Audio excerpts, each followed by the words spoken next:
आज के इस लेक्चर में हम एक इम्पॉर्टेंट टॉपिक डिस्कस करेंगे जिसका नाम है hypermetropia. That is the second type of defects in eye. The very first type of defect in eye is known as the myopia. We have done that topic, वो हमने कर लिया है. आज हम हाइपरमेट्रोपिया को अंडरस्टैंड करेंगे. So very first thing, what is hypermetropia? एक ऐसा डिफेक्ट जिसमें आई को दूर की चीज़ें क्लियरली नज़र आ जाती हैं लेकिन पास की चीज़ें क्लियरली और डिस्टिंक्टली नज़र नहीं आती हैं. ऐसे डिफेक्ट को हम हाइपरमेट्रोपिया कंसीडर करते हैं. ओके, और इसकी जो डेफिनेशन है वो कुछ इस तरीके से फ्रेम करी गई है.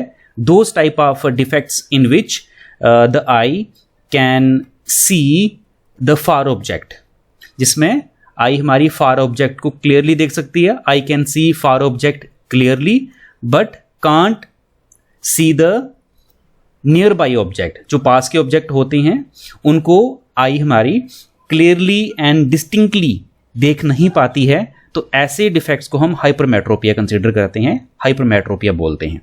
Now the question is that कि हाइपरमेट्रोपिया होता क्यों है? What is the cause behind the hypermetropia? What is the cause behind the hypermetropia? तो कॉज अंडरस्टैंड कर लेते हैं. कॉज क्या होगा हाइपरमेट्रोपिया का? तो जो मायोपिया का कॉज हमने अंडरस्टैंड किया था, मायोपिया का कॉज हमने क्या अंडरस्टैंड किया था? मायोपिया का कॉज हमने ये अंडरस्टैंड किया था कि आई बॉल की लेंथ इंक्रीज हो जाती है और कर्वेचर ऑफ आई लेंस क्या हो जाता है? इंक्रीज हो जाता है. सिमिलरली इस केस में क्या होगा? इस केस में जो कॉज रहेगा इसका वो ये रहेगा कि आई बॉल की लेंथ डिक्रीज हो जाती है. ठीक है, सो हम कंसीडर कर सकते हैं इट अराइज ड्यू टू, ये किसकी वजह से होता है? It arise due to decrease in the length of eye ball. Decrease in the length of eye ball. Okay, जो आई बॉल है उसकी लेंथ क्या हो जाती है? डिक्रीज हो जाती है. The second reason is, second reason क्या है? सेकेंड रीजन ये है decrease in the, due to decrease in the curvature of eye lens. So ये दो रीजन है the cause behind the hypermetropia. Now let's move toward the correction which is the main important part. Main important part इसका correction ही है, हमें वही understand करना है. तो मूव करते हैं. नाउ इन दिस केस हम क्या करेंगे?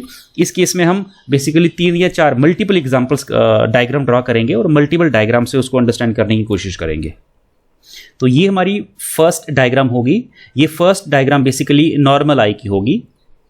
ओके, सभी को पता है कि नॉर्मल आई के केस में इमेज कहाँ बनती है? ये हमारी नॉर्मल आई है. Let me consider 2 important point. This is the very first point which is known as the near point and this is the second point. Consider कर रहे हैं, लेट कर रहे हैं, ये हमारा फार पॉइंट है. किसका? ये हमारा फार पॉइंट है नॉर्मल आई का. ओके, इसमें कुछ पॉइंट आपने अंडरस्टैंड करने हैं. क्या अंडरस्टैंड करने हैं? नॉर्मल आई के केस में नियर पॉइंट कितना होता है? आंसर है 25 सेंटीमीटर. अगर हम ऑब्जेक्ट को 25 सेंटीमीटर पे रखेंगे, अगर वो दिखता है तो वो हमारा नियर पॉइंट होगा. Now what about the far point of normal I? Far point हमारा इन्फिनिटी होता है. नॉर्मल आई का जो फार पॉइंट है वो इन्फिनिटी होता है. मींस अगर आप ऑब्जेक्ट को इन्फिनिटी पे प्लेस करोगे तो वो आपको दिख जाएगा. नाउ अब ये देखिए, let me place the object at near point.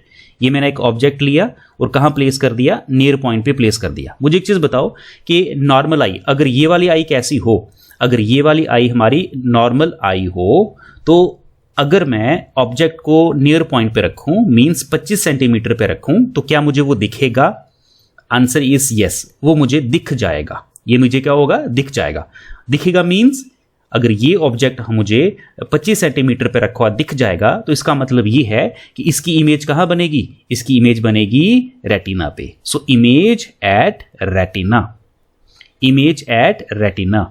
अगर मैं ऑब्जेक्ट कहाँ रखूँ? नियर पॉइंट पे रखूँ. इन केस ऑफ नॉर्मल आई अगर मुझे नजर आ रहा है, इट मीन्स इमेज कहाँ बनी है? रेटिना पे बनी है. तो इस पॉइंट पे, नियर पॉइंट पे रखा ऑब्जेक्ट मुझे नजर आ जाएगा. ओके, सो ये आई छोटी सी ड्रॉ कर लेते हैं कि मुझे ये नजर आ रहा है. सिमिलरली नॉर्मल आई ही है. अगर मैं ऑब्जेक्ट को कहाँ प्लेस कर दूं? अगर मैं ऑब्जेक्ट को फार पॉइंट पे रख दूं, मतलब ऑब्जेक्ट दूर रखा हुआ है और आई कैसी है? आई हमारी नॉर्मल है, तो दूर वाला ऑब्जेक्ट नजर आ जाएगा. दूर वाला ऑब्जेक्ट उस नॉर्मल आई को नजर आ जाएगा जिसमें कोई डिफेक्ट नहीं है. Answer is yes. क्यों?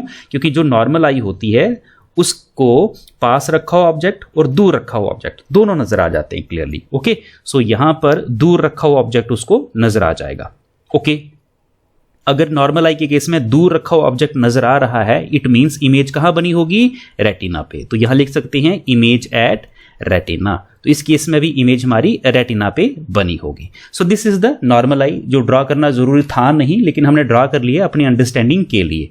Now let's move toward the second type of diagram, जो हमारी हाइपरमेट्रोपिक आई होगी। अब हम हाइपरमेट्रोपिक आई को ड्रॉ करेंगे, दैट इज इंपॉर्टेंट। आगे जितनी भी हमारी डायग्राम रहने वाली हैं वो सारी हाइपरमेट्रोपिक आई होंगी, दैट इज HE। इसको HE से रिप्रेजेंट करेंगे अपनी कन्वीनियंट के लिए। Okay, now this is the diagram number 2, और इस आई को हम कंसीडर करेंगे हाइपरमेट्रोपिक आई। ये हमारी आई कैसी है, ये हमारी हाइपरमेट्रोपिक है। Now just look at here, suppose करो कि ये हमारी हाइपरमेट्रोपिक आई है और ये हमारा कौन सा पॉइंट है, ये हमारा फार पॉइंट है। सो हाइपरमेट्रोपिक आई के केस में जो फार पॉइंट होता है वो क्या होता है, अगर किसी को हाइपरमेट्रोपिया हो गया है तो उसको दूर की चीजें नजर आ जाती हैं। ठीक है, मतलब दूर रखी हुई चीजें उसको नजर आ जाएंगी। दूर मींस इन्फिनिटी पे रखी हुई चीजें उसको नजर आ जाएंगी। नजर आ जाएंगी, यस। क्लियरली नजर आ जाएंगी, यस। तो हम ये लिख सकते हैं कि, तो हम ये क्लियरली बोल सकते हैं कि अगर हम ऑब्जेक्ट को कहाँ रखें, अगर हम ऑब्जेक्ट को फार पॉइंट पे रखें तो हमें उसकी इमेज कहाँ नजर आएगी, रेटिना पे नजर आएगी। Is that clear? So draw कर लो, कुछ इस तरीके से इमेज बनेगी हमारी। Just look at here, rays consider कर लेते हैं। These are the parallel rays which are coming from the object which is at infinity। ये रेज कहाँ से आ रही हैं? ये रेज हमें उस ऑब्जेक्ट से आती हुई नजर आ रही हैं जो कि इन्फिनिटी पे है। ओके, सो हाइपरमेट्रोपिक आई है ये। ओके, और हाइपरमेट्रोपिक आई के केस में अगर ऑब्जेक्ट दूर रखा हो, इन्फिनिटी पे रखा हो, फार पॉइंट पे रखा हो तो नजर आएगा। आंसर इज यस, नजर आ जाएगा, क्लियरली नजर आ जाएगा। तो इसका क्या मीनिंग है कि इमेज कहाँ बनी होगी, इमेज एट रेटिना पे बनी होगी। ठीक है, क्लियरली नजर आ रहा है, तो इसका ये मीनिंग है कि इमेज रेटिना पे बनी होगी। ओके, तो ये जो दो रेज हमने ड्रॉ करी हैं, ये वाली दोनों रेज और ये तीसरी रे, तो इमेज कहाँ बनी होगी, ये कहाँ इंटरसेक्ट कर रही होंगी, ये हमारी रेटिना पे इंटरसेक्ट कर रही होंगी, कुछ इस तरीके से। Okay, so this is what the position of image. तो इमेज कहाँ बनी, इमेज एट रेटिना। सो ये हाइपरमेट्रोपिक आई है। हाइपरमेट्रोपिक आई में फार पॉइंट पे रखा ऑब्जेक्ट हमें नजर आ जाता है, इसमें कोई इश्यू था नहीं वैसे। नाउ नेक्स्ट डायग्राम जो होगी वो थोड़ी अंडरस्टैंड करने वाली है, उसमें थोड़ा सा दिमाग लगाने वाला है नेक्स्ट 2 डायग्राम्स में। So this is the diagram number 3। This diagram also representing to the hypermetropic eye. ये भी हमारी हाइपरमेट्रोपिक आई है। नाउ इस केस में देखिए आप, इस केस में हम नियर पॉइंट कंसीडर करेंगे। Here we have a point which is known as the near point. अब एक चीज बताइए आप मुझे, अपने आप से क्वेश्चन पूछिए आप कि नियर पॉइंट, अगर किसी पर्टिकुलर पर्सन को हाइपरमेट्रोपिया हो गया है तो उसको पास की चीजें नजर नहीं आती हैं। ठीक है, सो उसका जो नियर पॉइंट होगा, देखिए यहाँ पे पास की चीजें नजर नहीं आती। इट मींस अगर मैं ऑब्जेक्ट को कहाँ रखूं, अगर मैं ऑब्जेक्ट को 25 सेंटीमीटर पे रखूं, मेरे पास एक बुक है और मुझे हाइपरमेट्रोपिया हो गया है और मैं उस बुक को कहाँ रख रहा हूं, अपनी आईज से 25 सेंटीमीटर दूर रख रहा हूं, तो क्या मुझे उस बुक में हर एक वर्ड क्लियरली और डिस्टिंक्टली नजर आ जाएंगे, क्लियरली दिखेंगे? अगर मुझे हाइपरमेट्रोपिया हो गया है तो हाइपरमेट्रोपिया एक ऐसा डिफेक्ट है जिसमें सिर्फ दूर की चीजें नजर आती हैं, पास की चीजें नजर नहीं आएंगी। अगर मैं 25 सेंटीमीटर पे किसी ऑब्जेक्ट को रखूंगा तो क्या मुझे वो नजर आएगा क्लियरली? आंसर इज नो, वो मुझे क्लियरली नजर नहीं आएगा। तो क्लियरली नजर अगर मुझे वो नहीं आ रहा है तो एक चीज बताइए मुझे, क्या इमेज रेटिना पे बनेगी? Answer is no. सो यहां लिख सकते हैं image is not at retina. Image हमारी रेटिना पे नहीं होगी। ठीक है, क्यों? क्योंकि हमें वो दिखेगा नहीं, तो इमेज कहां हो सकती है? ये देखिए, हाइपरमेट्रोपिया के केस में जो इमेज बनती है वो बिहाइंड द रेटिना होती है, और इसको कुछ इस तरीके से ड्रॉ कर सकते हैं। Just look at here, 2 rays consider करते हैं। These 2 rays are coming from the object which is at the near point. ये 2 रेज हमने कंसीडर करी हैं, वहां से ली हैं, उस ऑब्जेक्ट से ली हैं जो कहां पर है, जो कि रेटिना पे है, और ये 2 रेज आ रही हैं। ये देखिए, क्या ये रेटिना पे इंटरसेक्ट हो रही हैं? आंसर इज नो, ये रेटिना पे इंटरसेक्ट नहीं हो रही हैं। अगर हम इनको फर्दर एक्सटेंड करें तो हमें कुछ ऐसा नजर आता है कि मानो ये दोनों रेज हमारी रेटिना के पीछे इंटरसेक्ट हुई हों, तो इमेज कहां बनी हो? Behind the retina, behind the retina. तो हमें ऐसे लगता है मानो इमेज कहां बनी हो? रेटिना के पीछे बनी हो। ओके, तो नियर पॉइंट पे रखा ऑब्जेक्ट हमें नजर नहीं आता है.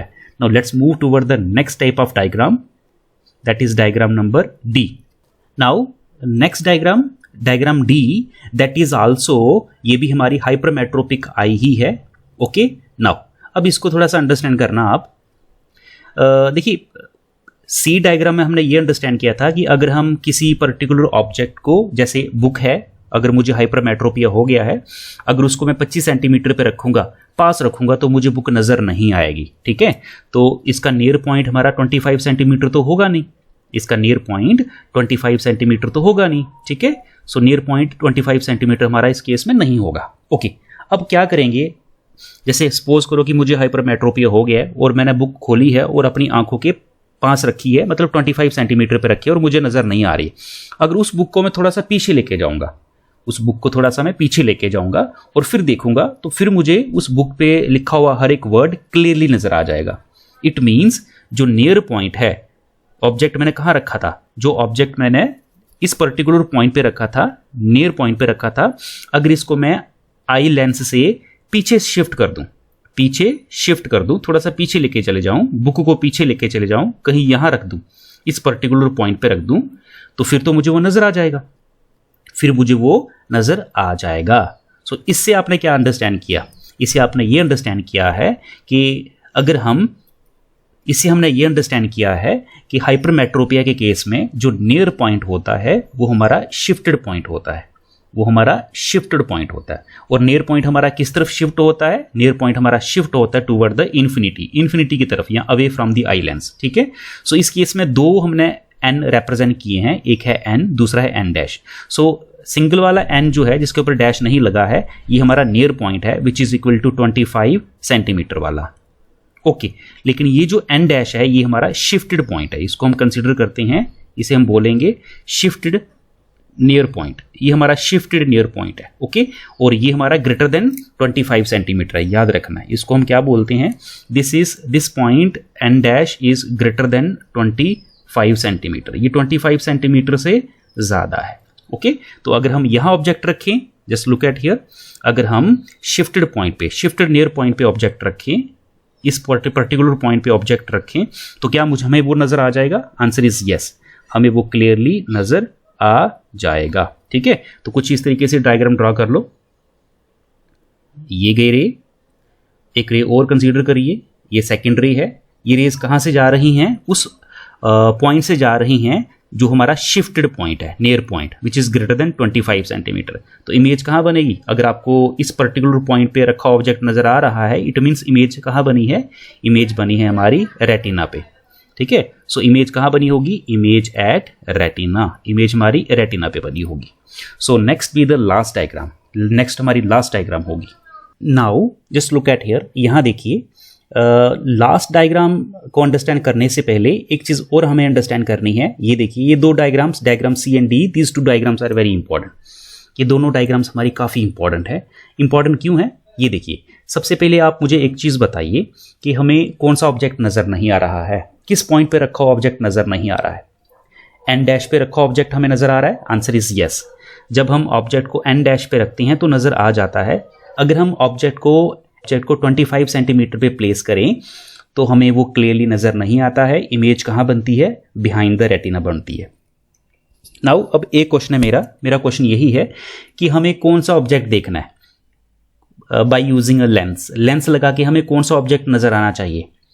एन डैश वाला ऑब्जेक्ट. अगर हम ऑब्जेक्ट को एन डैश पे रखें, वो वाला ऑब्जेक्ट, क्या हमें ये वाला ऑब्जेक्ट नजर आना चाहिए एन डैश पे रखा हुआ, या फिर ये वाला ऑब्जेक्ट हमें नजर आना चाहिए जो हम एन पे रख रहे हैं? ठीक है, तो आंसर होगा इसका कि हमें बेसिकली एन पे रखा हुआ ऑब्जेक्ट नजर नहीं आ रहा है, मींस 25 सेंटीमीटर पे रखा ऑब्जेक्ट नजर नहीं आता है, तो हमें वही देखना है बाय यूजिंग अ लेंस. ठीक है, तो लेंस लगा के हमें यही देखना है और उसी को देखेंगे हम. तो चलिए नेक्स्ट कुछ इस तरीके से अंडरस्टैंड करिए इस चीज को भी. नेक्स्ट लास्ट डायग्राम होगी ये. Next is which type of lens is use to correct this type of defect? The answer is convex lens. Okay, so first of all let me consider a near point जहां पर हमें object clearly नजर नहीं आता है. सो ये हमारा वो पॉइंट है. Let me consider this point as a near point. ये हमारा नियर पॉइंट है. मैं यहां पर क्या करूंगा, मैं यहां पर ऑब्जेक्ट को प्लेस करूंगा. सपोज करो कि मैंने 25 सेंटीमीटर पे ऑब्जेक्ट को रख दिया. अब होगा क्या, यहां से रेज आएंगी. इस पर्टिकुलर ऑब्जेक्ट से क्या होगा, रेज आएंगी. तो let me consider, here we have, let me consider two rays. This is the ray number 1 which is coming from the object which is placed at 25 centimeter and this is the ray number 2 और ये ray number 2 है. Okay, ये हमारा convex lens है. Convex lens की property क्या होती है कि ये लाइट रेज को कन्वर्ज करता है. तो ये लाइट रेज को क्या करेगी, कन्वर्ज करेगी लेंस. इसने लाइट रेज को कन्वर्ज कर दिया. सो एक लाइट रे कन्वर्ज होगी, यहां से भी लाइट रे हमारी कन्वर्ज हो जाएगी कुछ इस तरीके से. तो इस पर्टिकुलर पॉइंट पे आई लेंस में, ये हमारा आई लेंस है. आई लेंस को दो रेज मिल रही हैं. एक ये होगी आपकी, this is the first converging ray and this is the second converging ray. तो दो रेज आ रही हैं. किसको मिल रही हैं, ये आई लेंस को मिल रही हैं. आई लेंस के पास हैं. Now eye lens further convex lens nature का होता है. तो ये फर्दर क्या करेगा, इन रेज को कन्वर्ज करेगा. और इन रेज को कहाँ कन्वर्ज करवा देगा, ये रेटिना पे कन्वर्ज करवा देगा कुछ इस तरीके से. ओके, तो हमारी इमेज कहाँ बनेगी, ये दोनों रेज हमारी कहाँ इंटरसेक्ट हो रही हैं, ये हमारी रेटिना पे इंटरसेक्ट हो रही. It means image is formed at retina. तो इमेज कहाँ बनी है, इमेज हमारी रेटिना पे बनी है. ओके, नाउ क्या ये हमारा कंप्लीट हो गया, आंसर इज नो, कंप्लीट नहीं हुआ है. Now just look at the eye lens. अब आपको क्या करना है, आई लेंस को देखना है, आई लेंस को ऑब्जर्व करना है. ये हमारा आई लेंस है. ओके, इस आई लेंस को converging ray number 1 and converging ray number 2 कहां से आती हुई नजर आ रही है. ये दोनों रेस, कौन सी रेस, रे 1, ये कन्वर्जिंग रे, ये वाली रे, this is the first converging ray and this is the second converging ray. ये दोनों कन्वर्जिंग रेस कहां से आती हुई नजर आ रही हैं. क्या इसको ये एन पॉइंट से नजर आ रही हैं, आंसर इज नो. इसको ये दोनों कन्वर्जिंग रेस कहां से आती हुई नजर आ रही हैं, तो इसका आंसर है, ये देखिए, इन कन्वर्जिंग रेस को हमें क्या करना है, बैकवर्ड ड्रॉ करना है कुछ इस तरीके से. Just look at here, backward draw करेंगे ऐसे करके. नाउ तो हमें सेकंड कन्वर्जिंग रे को भी क्या करना है, बैकवर्ड ड्रॉ करना है. तो इसको भी बैकवर्ड ड्रॉ करो. जब आप इसको बैकवर्ड ड्रॉ करोगे तो आपको ऐसा नजर आएगा कि मानो ये रेज हमारी एन पॉइंट से ना आ रही हो. ये कहां से आ रही हो, मानो ये उसके पीछे वाले पॉइंट से आ रही हो. मानो ऑब्जेक्ट कहां रखा हो, मानो ऑब्जेक्ट एन पॉइंट पे ना रखा हो, कहां रखा हो, एन पॉइंट के पीछे, नियर पॉइंट के पीछे कहीं रखा हो. और जिस पॉइंट पे ये आपको नजर आता है, इस आई लेंस को ये दोनों रेज, डॉटेड रेज नजर आती हैं कि मानो रेज वहां से नजर आ रही हूं, वो पॉइंट हमारा एन डैश पॉइंट होता है. वो हमारा कौन सा होता है, N dash point, which is greater than 25 centimetre. क्योंकि हमने ऊपर पढ़ा है, ये देखिए डायग्राम डी में हमने अंडरस्टैंड किया है कि अगर हम ऑब्जेक्ट को कहां रखेंगे, ग्रेटर देन 25 सेंटीमीटर पे रखेंगे, तो इमेज कहां बनेगी, ऑब्जेक्ट आपको दिखेगा और इमेज आपको रेटिना पे मिलेगी. ठीक है, तो इस पर्टिकुलर केस में, इस पर्टिकुलर डायग्राम में, दैट इज डायग्राम नंबर ई में, जब आप लेंस लगा लेते हो तो लेंस का पर्पज होता क्या है, लेंस सिर्फ और सिर्फ ऑब्जेक्ट को, जो कि हमने कहां प्लेस किया होता है, एन पॉइंट पे प्लेस किया होता है, लेंस उस ऑब्जेक्ट को हमें पीछे शिफ्ट कर देता है.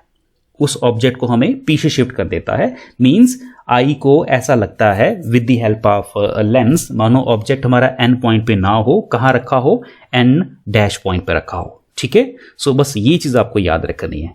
क्लियर है. तो यहां पर एक पॉइंट लिख सकते हो आप क्या लिख सकते हो, आप ये लिख सकते हो, with the help of lens, with the help of lens, object which is at n means which is at 25 centimeter appears to be, कहाँ नजर आता है, appears to be at n dash, कहाँ नजर आता है वो, which is greater than 25 centimetre पे. तो लेंस लगाने से हमें वही ऑब्जेक्ट पीछे नजर आता है. क्लियर है. ऑब्जेक्ट हमने कहां रखा था, ऑब्जेक्ट हमने एन पॉइंट पे रखा था, लेकिन वो हमें अब पीछे नजर आ रहा है और उसकी इमेज हमें नजर आ रही है with the help of this convex lens. So this is all about the correction of second type of defect which is known as the hypermetropia.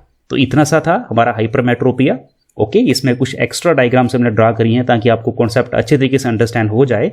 इसमें आपको सिर्फ एक चीज़ याद रखनी है कि जब किसी को हाइपरमेट्रोपिया हो जाए तो उसका फार पॉइंट फिक्स रहता है, वेयर एज उसका जो नियर पॉइंट है वो शिफ्ट हो जाता है. ओके, सो जो फार पॉइंट है, फार पॉइंट इसका इन्फिनिटी ही रहता है, वेयर एज जो नियर पॉइंट है which is greater than 25 centimetre. ये चीज याद रखनी है. और दूसरी चीज जो मैंने डिस्कस नहीं करी है, that is the second name of the hypermetropia. It is also known as the far sightedness. उसको हम फार साइटेडनेस भी बोलते हैं. So this is all about in today's lecture. Thank you.